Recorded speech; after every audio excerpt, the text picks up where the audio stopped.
নমস্কাৰ, Priyam জানবীৰ blog and ৰেচিপিলৈ আপোনালোক সকলোকে স্বাগতম জনাইছোঁ। আজি আপোনালোকৰ ওচৰলৈ এটা খাৰলিৰ ৰেচিপি লৈ আহিছোঁ। আহকচোন কেনেকৈ বনালোঁ চাওঁ।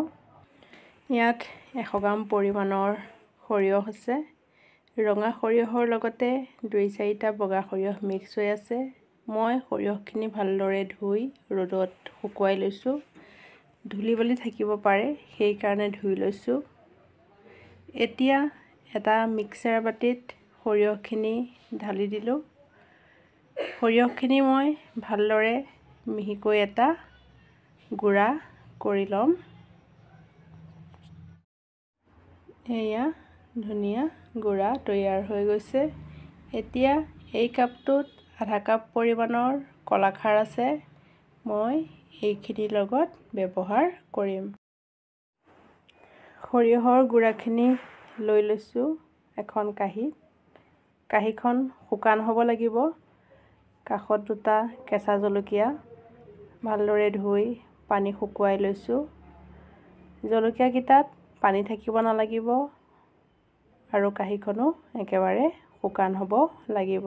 পানী থাকিলে নষ্ট হৈ যোৱাৰ চান্স থাকে। এতিয়া ইয়াত মই অলপ নিমখ দিছোঁ। নিমখ দি মই ইয়াত কলাখাৰখিনি কম পৰিমাণে দি সানি থাকিম। কলাখাৰখিনি কম পৰিমাণে দি মিলাব লাগিব। এনেকৈ মিলাই থাকিব লাগিব।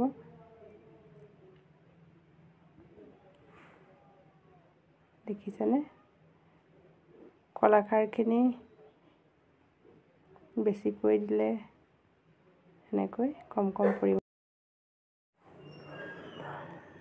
এয়া এনেকুৱা জোখৰ হোৱাৰ লগে লগে কলাখাৰখিনি আৰু নিদিব। মই এই কাপটোৰে আধা কাপ কলাখাৰ লৈছিলোঁ, ইমানখিনি থাকিহে গ'ল। কলাখাৰখিনি পুৰণি হ'লে ভাল হয়। মোৰ কলাখাৰখিনি 2 বছৰীয়া পুৰণি কলাখাৰ। এতিয়া এই কলপাতখনত সেইখিনি মেৰিয়াই থ'ম। কলপাতখন মই ধুই ৰ'দত দি অলপ লেৰেলাই লৈছোঁ।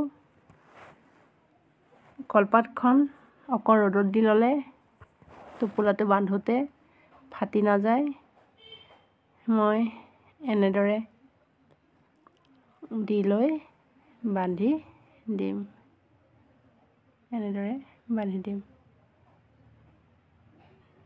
এয়া